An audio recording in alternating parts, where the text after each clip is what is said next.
través de la señal de Radio Nuevo Mundo, presentamos el programa Academia Libre, un espacio que sintoniza con la actualidad educacional, el desarrollo científico y el mundo de las artes. Aquí la Universidad Pública pone sus micrófonos al aire. Con ustedes, David Evia.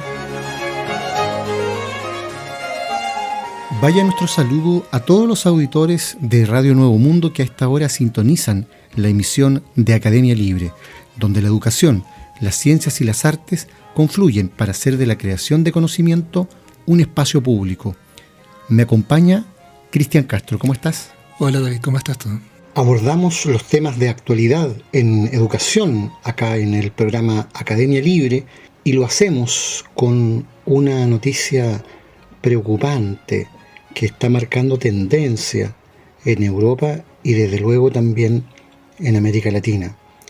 El diario El País de España hace un recorrido por lo que está ocurriendo en todos los niveles de la docencia de España y concluye con un reportaje que se llama Así son los riders de la educación, profesores precarios en condiciones laborales abusivas.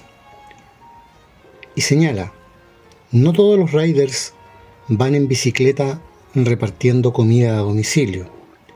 Algunos llevan muchos años transmitiendo conocimientos a los estudiantes. La precarización de las condiciones laborales se ha extendido a numerosos sectores, entre ellos el de la educación. Contratados como falsos autónomos, destacan los profesores de las academias privadas que imparten docencia sujetos al ámbito de dirección y organización del titular del centro, aunque sin la protección del Estatuto de los Trabajadores. Pese a ello, ha de reputarse que la relación es laboral, como ha establecido el Tribunal Supremo en diferentes sentencias. Ya en 2008, dijo que tiene este carácter cuando el centro se encarga de la organización académica necesaria para la prestación de servicios, es decir, cuando la empresa oferta los cursos al público, organiza los grupos de alumnos, fija los horarios o cobra los importes. En opinión de Daniel Toscani, profesor titular de Derecho Laboral de la Universidad de Valencia, un docente de una academia sería un falso autónomo cuando desempeña su trabajo conforme a las notas de dependencia y ajenidad, esto es, cuando trabaja por cuenta de otro y bajo sus directrices. Ello tiene lugar cuando no se hace publicidad a sí mismo para atraer clientes, por ejemplo, sino que se ocupa de ello la empresa. Si el profesor se encarga de la propaganda, los clientes lo llaman directamente a él, que fija el precio y lo cobra, sería un verdadero autónomo, explica. Y aquí notamos ya cómo se pierde la relación entre docente y estudiante y aparece la relación entre profesor precarizado y cliente. La precariedad laboral no solo afecta al sector privado, también al público. Si hace años impartir clases en la universidad era sinónimo de prestigio social y de un salario acorde al nivel de conocimientos, desde la crisis económica de 2008, la situación ha mutado en inestabilidad y pobreza. Así lo denuncia, por ejemplo, Inmaculada Vivas, catedrática de Derecho Civil de la Universidad de Sevilla. Ya al empezar la carrera investigadora, critica la existencia de muy pocas becas para cursar un doctorado, y quien tiene la suerte de obtenerlas, al finalizar es muy probable que no pueda continuar en la universidad o, de hacerlo, encadene contratos temporales escasamente retribuidos. Yo misma describo la cruda realidad a alumnos que terminan el grado con una nota media muy alta y que están interesados en el mundo académico. Con toda sinceridad, les transmito que no puedo asegurarles un futuro profesional en la universidad, siendo consciente de que dejo escapar a chicos valiosos, confiesa. Actualmente llama la atención el abuso que la universidad hace de la figura del profesor asociado. Se trata de contratos temporales y a tiempo parcial, aunque se pueden encadenar durante años a cambio de exiguos salarios. Esta figura se produjo, en el caso de España, en el artículo 33.3 de la Ley Orgánica de Reforma Universitaria de 1983. El objetivo era integrar en la educación teórica la experiencia práctica de especialistas de reconocida competencia, aunque de forma puntual. Sin embargo, hoy representan casi un 27% del total de profesores e investigadores. Así lo pone de manifiesto el último informe de datos y cifras del sistema universitario español publicado en 2020 por el Ministerio de Universidades. Es una figura pensada para expertos como notarios, registradores, jueces o fiscales que desarrollan otra actividad y aportan experiencia a la universidad. La idea es que tengan poca docencia y en consecuencia poco sueldo, puesto que no es su principal medio de vida, explica la catedrática de la Universidad de Sevilla. Sin embargo, ante las limitaciones de las leyes presupuestarias a la tasa de reposición, esto es, a la posibilidad de convocar plazas de funcionarios, se recurrió al profesor asociado para cubrir las jubilaciones y los ceses de los funcionarios.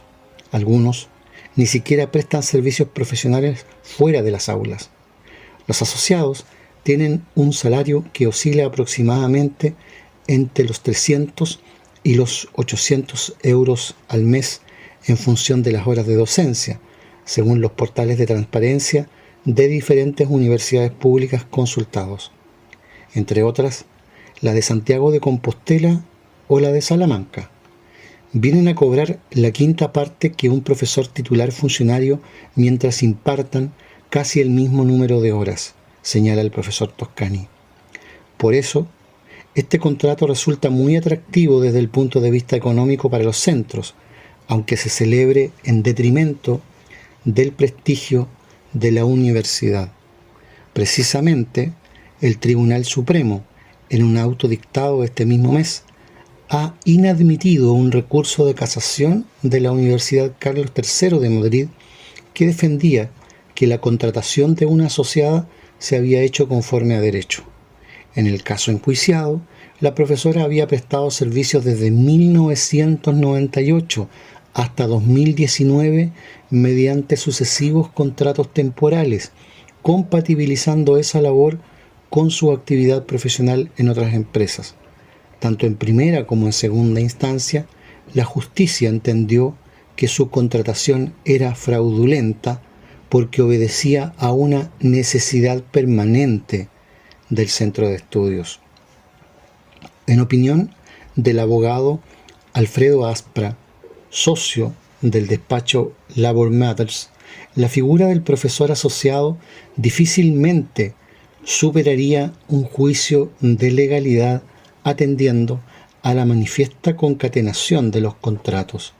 En todo caso, debe probarse que la contratación tiene por objeto cubrir necesidades duraderas de la universidad, como reconoce la exposición de motivos del anteproyecto de la Ley de Universidades que ultima el Ministerio de Manuel Castells.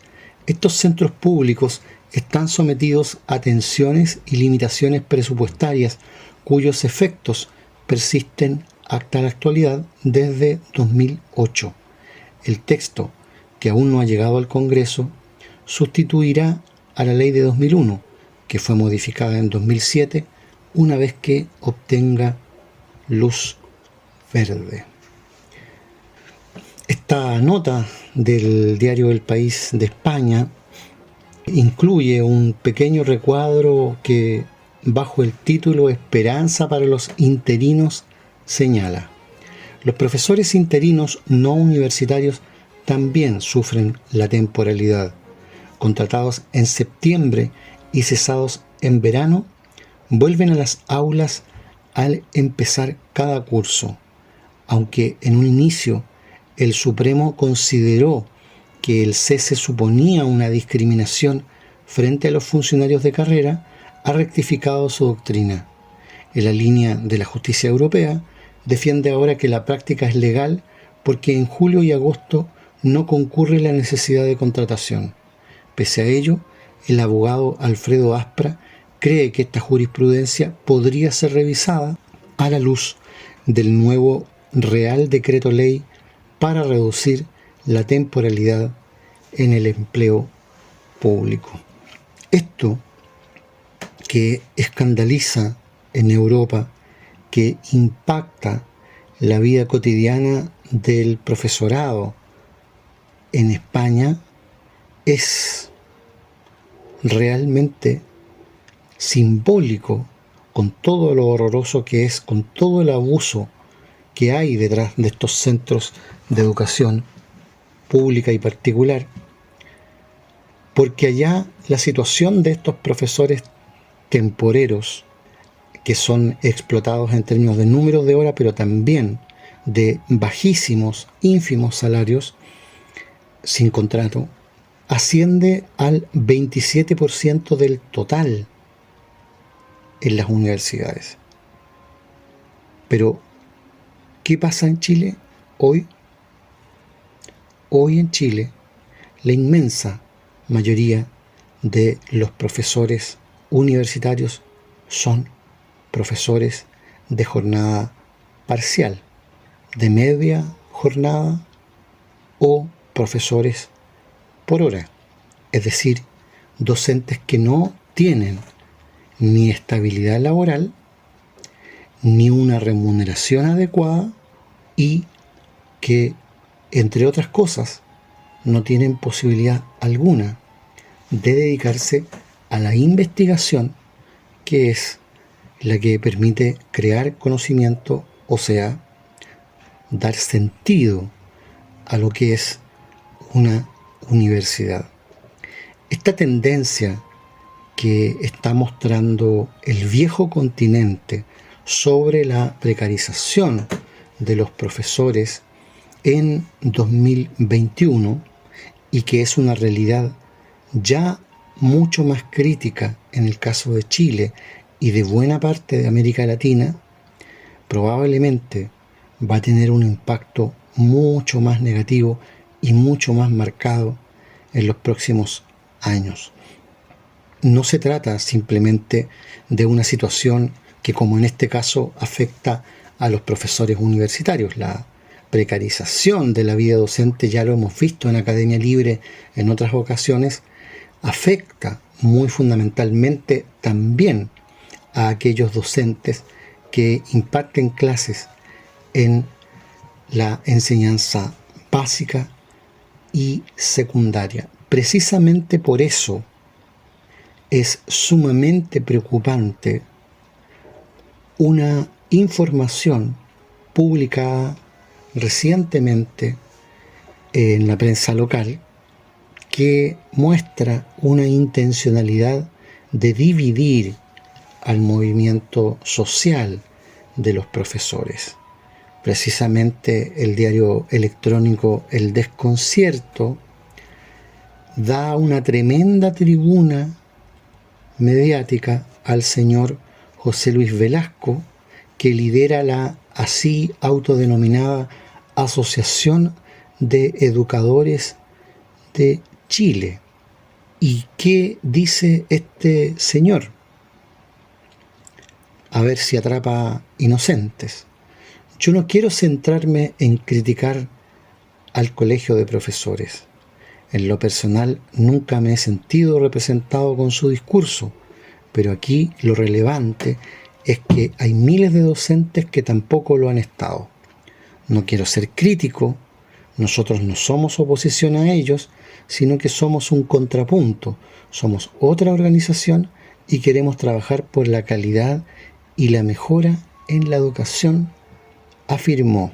Es decir, precisamente en momentos en que la vida laboral de los profesores de colegios en Chile está viviendo la precarización legal, económica, social y aquella derivada además de la contingencia y de la pandemia, un pequeño grupo se da el lujo de llamar a la división del gremio.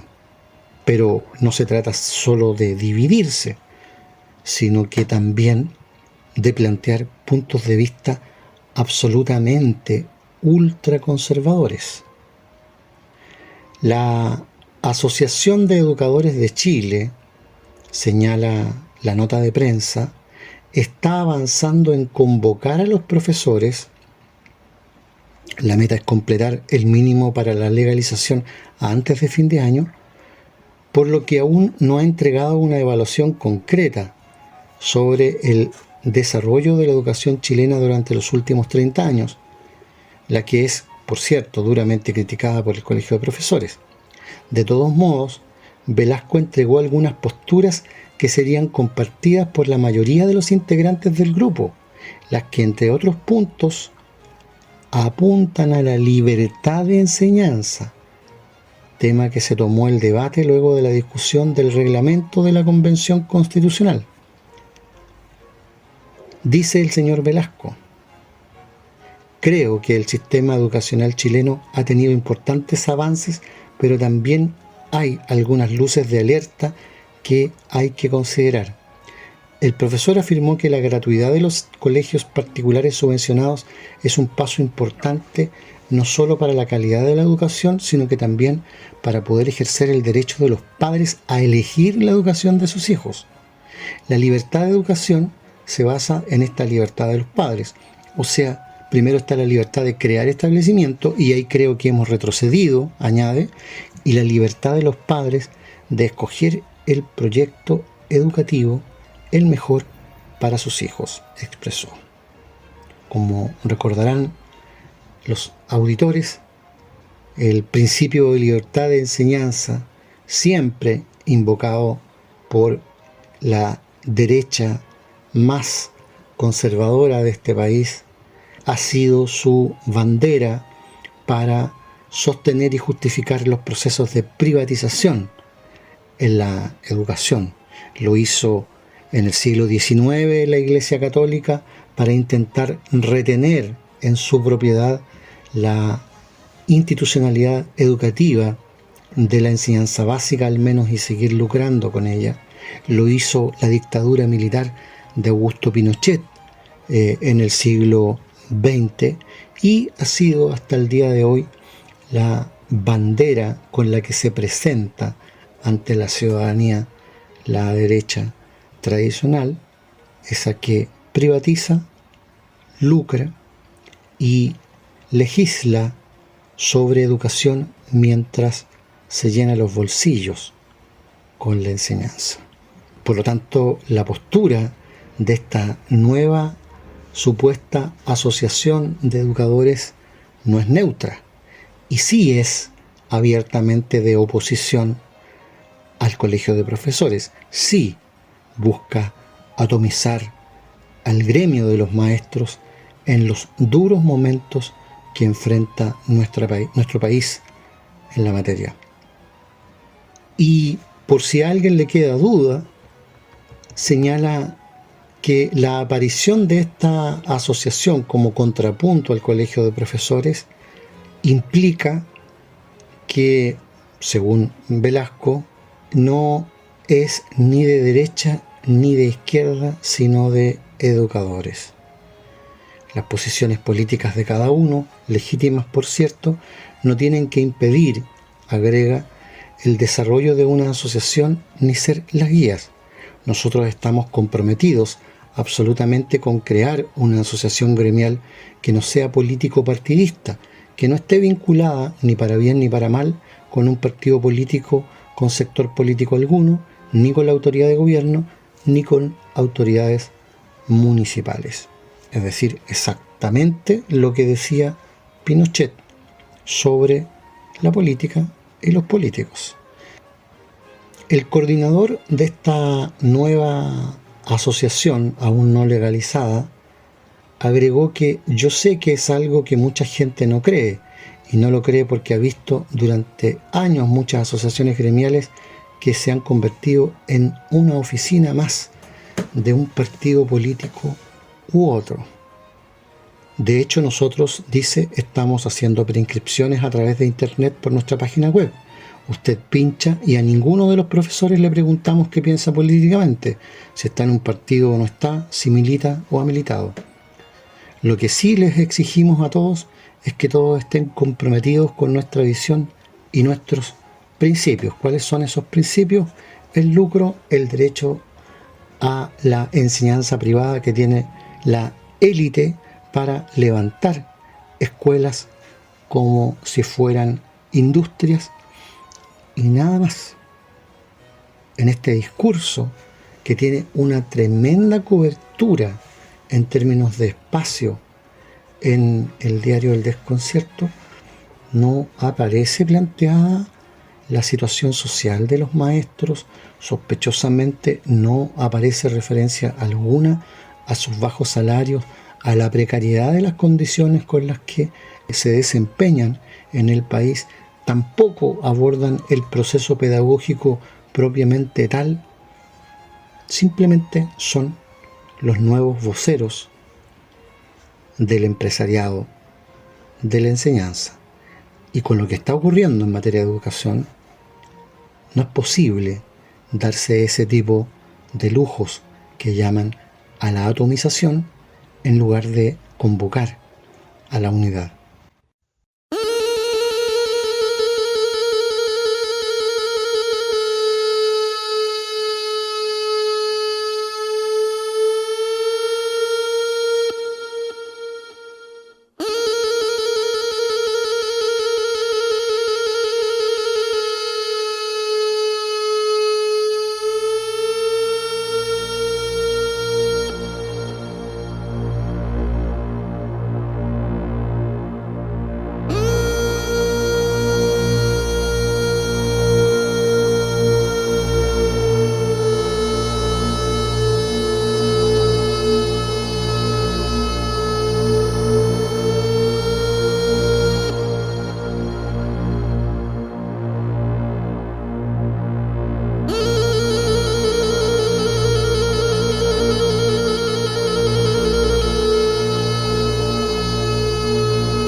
Hablamos a esta hora en Academia Libre sobre actualidad en ciencia e investigación. Lo hacemos con Cristian Castro, quien nos proporciona cada semana las novedades en este plano. ¿Qué está pasando, Cristian, en materia de ciencia e investigación? Tenemos en esta ocasión, David, noticias relativas al cambio climático, las que nos llegan por parte de un informe que nos dice que más del 99,9% de los artículos científicos revisados por pares coinciden en que el cambio climático es causado principalmente por el ser humano, según 88.125 estudios relacionados con el clima. La investigación de la Universidad de Cornell actualiza un documento similar del año 2013 que revela que el 97% de los estudios publicados entre 1991 y 2012 apoyaron la idea de que las actividades humanas están alterando el clima en la Tierra. La encuesta actual examina la literatura publicada desde el año 2012 hasta noviembre del 2020 para explorar si es que este consenso ha cambiado.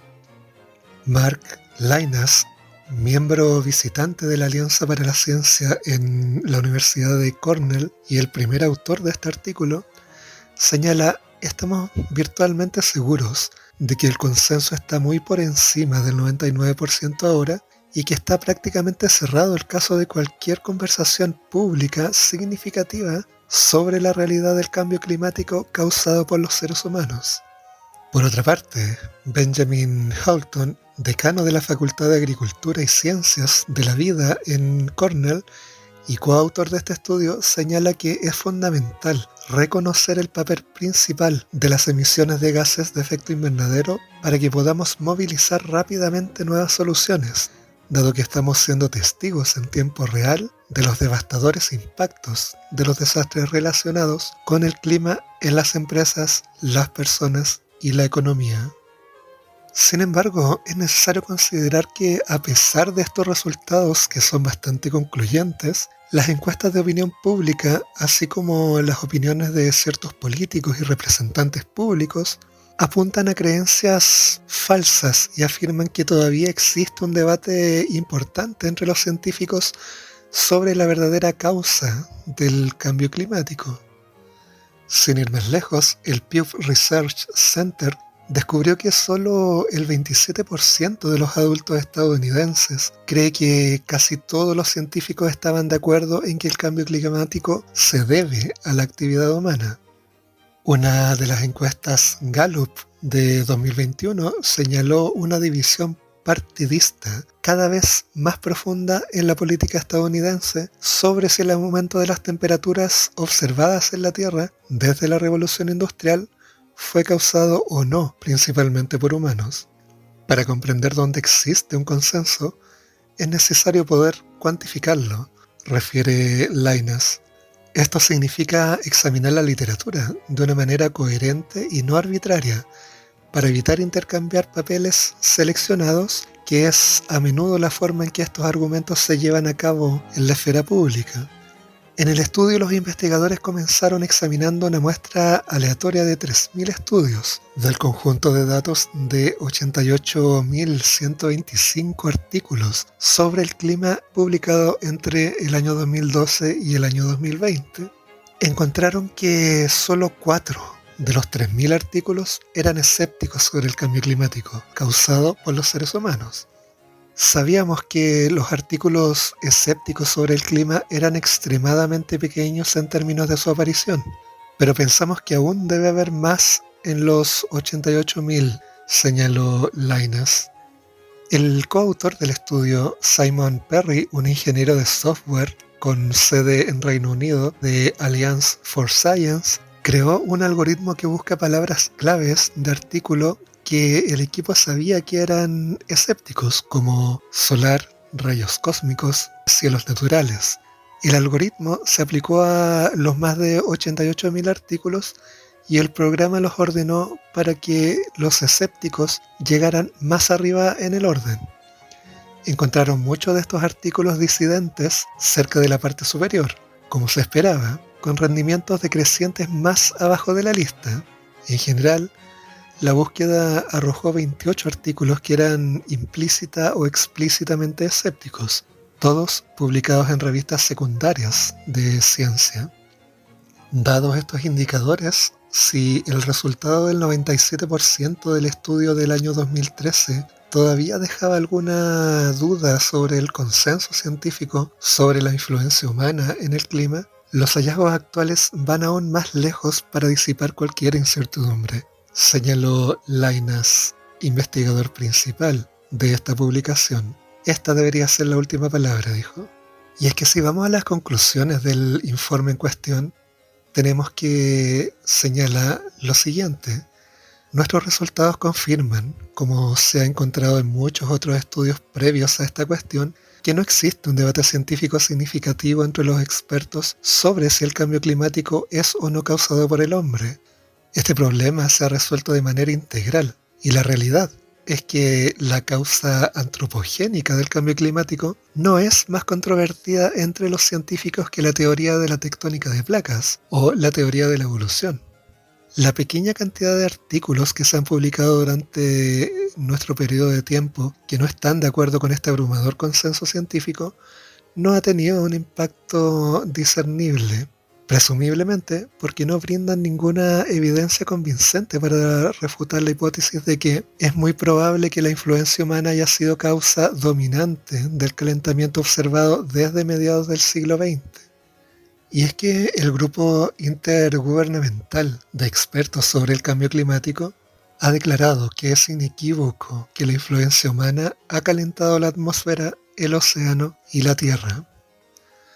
Nuestro hallazgo es que el consenso científico ampliamente definido probablemente supera con creces el 99% con respecto al papel de las emisiones antropogénicas en el cambio climático moderno, e incluso podría llegar al 99,9%. Por supuesto, es poco probable que la prevalencia de errores o desinformación sobre el papel de las emisiones en el cambio climático moderno se deba únicamente a un analfabetismo científico o a una falta de comprensión. Aún así, en nuestra opinión, sigue siendo importante seguir informando a la sociedad sobre el estado de las pruebas. Según el grupo intergubernamental de expertos sobre el cambio climático, la mitigación del calentamiento futuro requiere de esfuerzos urgentes para eliminar la combustión de los combustibles fósiles y otras fuentes importantes de emisión antropógenas de gases de efecto invernadero. Nuestro estudio ayuda a confirmar que no queda ninguna incertidumbre científica sobre la urgencia y gravedad de esta tarea. Una investigación que, vale la pena decirlo, se encuentra disponible de manera gratuita bajo una licencia Creative Commons, donde solo se pide dar crédito a los autores, conservar el título íntegro del trabajo y citar correctamente las fuentes de investigación. Es decir, no tiene estas restricciones mediante pago que muchas revistas científicas imponen para acceder al conocimiento, cosa de la que hemos hablado en más de una oportunidad en Academia Libre. Por otro lado, la información resulta del todo relevante, considerando que Chile es uno de los países especialmente vulnerables respecto a los efectos que puede traer el cambio climático. De manera que esta información constituye un insumo de alta relevancia para la cuestión pública, especialmente en Chile en épocas de elecciones, donde la política pública tiene mucho que decir ahí, y es requerido que estas decisiones en materia pública tengan un correlato y estén alineadas con el saber científico que ha sido comprobado por revisión de pares, que ha sido consensuado y que da la pauta para poder actuar en materia de diseñar nuevos instrumentos, nuevas acciones, modificar cursos de ciertas industrias para poder actuar de manera efectiva frente a este fenómeno que nos afecta como país, pero también a todo el mundo. Muchas gracias, Cristian, por ese reporte que nos deja al día en ciencia e investigación.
conversamos sobre arte y cultura porque el diario Los Angeles Times ha publicado un artículo que se llama Obra de Frida Kahlo, visita a Los Ángeles, y señala lo siguiente: la obra de la surrealista mexicana Frida Kahlo puede romper récords de venta en la casa de subastas de Sotheby's. Diego y yo es el último autorretrato de una década que viera nacer Autorretrato con collar de espinas y colibrí, de 1940, La columna rota, de 1944, y una muy relacionada a la que llega a Beverly Hills, Autorretrato como Tehuana, también conocida como Diego en mis pensamientos, de 1943. Divorciada y vuelta a casar con el muralista Diego Rivera, los dobles retratos le colocan en la frente de Frida Kahlo como un tercer ojo. En este caso, vemos un tercer ojo también en la frente de Rivera. Dedicada a Florence y Sam, es esta una meditación sobre la dependencia, la pasión, la inspiración artística y la unión entre dos entes creativos con necesidades distintas. Se realiza en un momento cuando los rumores de amoríos que entrelazan a Diego con la actriz María Félix llegaran a oídos de Kahlo. Nos y se mira, haciendo descifrable una pareja basada en lo que llaman poliamor. Frida en ese momento ya podía haber tenido relaciones con Jacqueline Lamba y luego con Chabela Vargas, para que vea el auditor cómo se sigue convirtiendo en farándula la vida y la obra de una artista como Frida Kahlo. El retrato estilo busto basado en modelos renacentistas, los más conocidos autorretratos de artistas son de Van Eyck y Durero. Aquí se utiliza para realizar un autoestudio psicológico, un cruento desnudo como La columna rota de 1944, con su pelo suelto, lleva un huipil rojo, vestimenta de las mujeres tehuanas, símbolo de la mexicanidad para los muralistas. Diego es aquí la obsesión y ocasión de lágrimas que afloran a los ojos de la pintora. Esta imagen de fragilidad nos muestra al muralista como idea fija y causa de esas lágrimas. La complejidad aquí presente es que el pintor no es irredimible. El tercer ojo representa su fuente de inspiración, su innegable genio artístico, algo que acrecienta el dolor. Llega el autorretrato de Frida Kahlo a la barriada más exclusiva de Los Ángeles.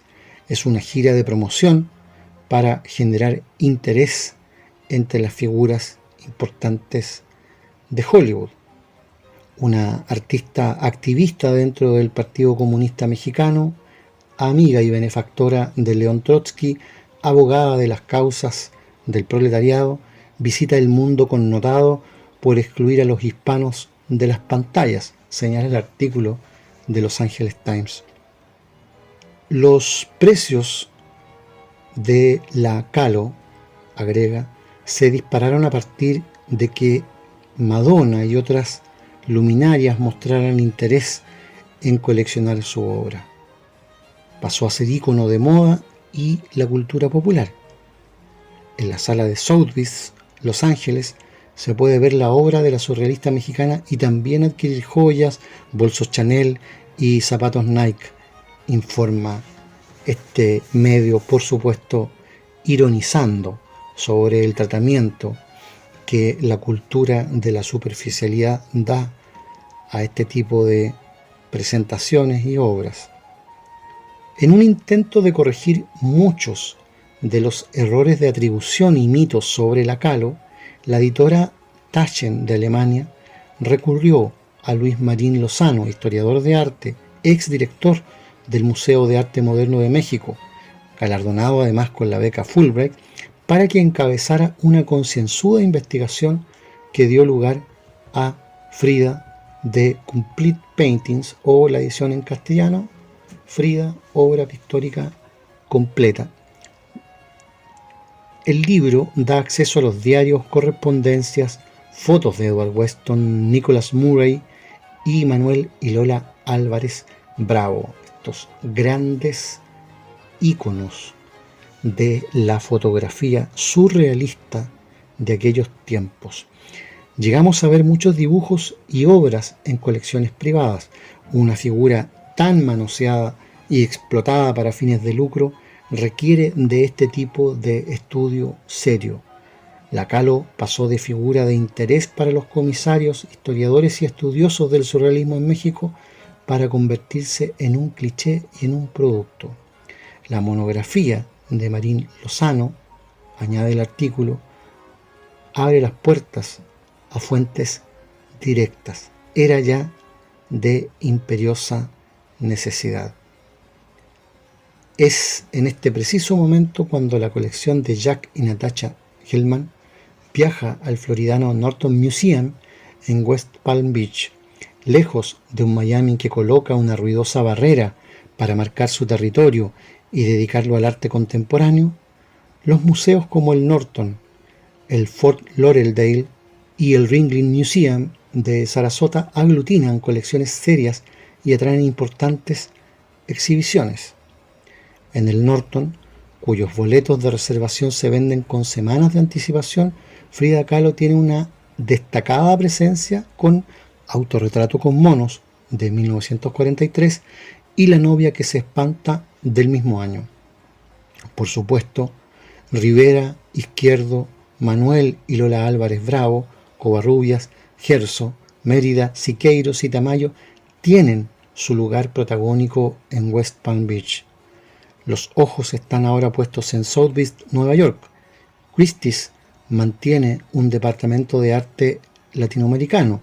Sotheby's desmanteló el suyo hace unos años. Las obras de mayor valor, como la de Kahlo, se colocan en la subasta de arte moderno. La casa ha pautado un precio de salida entre 50 y 30 millones de dólares. Puede que Diego y yo bata los récords establecidos para convertirse en la obra de arte latinoamericano más costosa de la historia de las subastas estadounidenses. Después de una mínima alteración, el Dow, Nasdaq han mantenido su ritmo ascendente que ha marcado la gestión a ese respecto. La obra Diego y yo de Frida Kahlo podrá ser visitada y apreciada hasta el 16 de noviembre en Estados Unidos. Concluye aquí en Radio Nuevo Mundo esta emisión de Academia Libre, un programa producido por la Comisión Ejecutiva de la Universidad. En los mandos técnicos, Juan Rivera. Y en los micrófonos, Cristian Castro y David Evia. Agradecidos de su sintonía, nos reencontraremos con ustedes la próxima semana. Hasta entonces. Hasta pronto.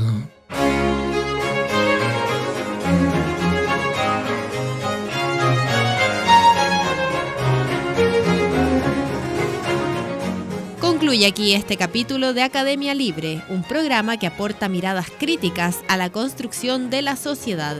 Hasta una próxima oportunidad.